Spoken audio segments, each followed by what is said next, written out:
مارلون براندو، نابغه سرکش، در صحنه‌هایی از پدرخوانده گاهی دیالوگ‌ها را روی کارت‌هایی می‌نوشتند و در اطراف صحنه می‌چسباندند.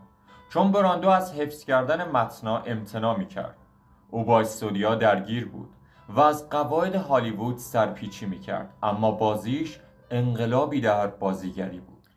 اودری هپبورن، فرشته‌ای با گذشته‌ای تاریک.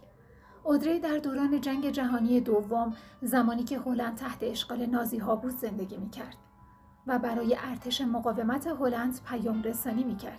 گاهی روزها چیزی برای خوردن نداشت. جیمز دین، اسطوره‌ای که زود خاموش شد. چه کسی رو میشناسید که تنها با 3 فیلم به نماد نسل جوان تبدیل شود؟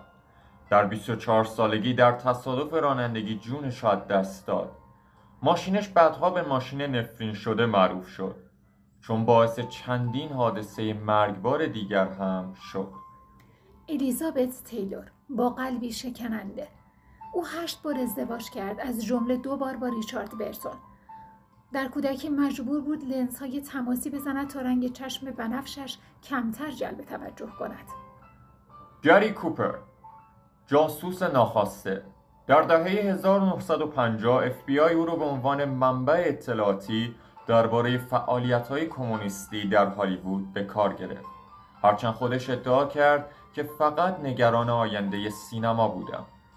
جودی گارلند، قربانی سیستم استدیویی. ستاره جادوگر شهر اوز از کودکی تحت فشار شدید MGM بود. برای کنترل وزنش به او داروهای لاغری و خواب‌آور می‌دادند. زندگیش در نهایت با افسردگی، اعتیاد و مرگ زود هنگام در سن 47 سالگی به پایان رسید.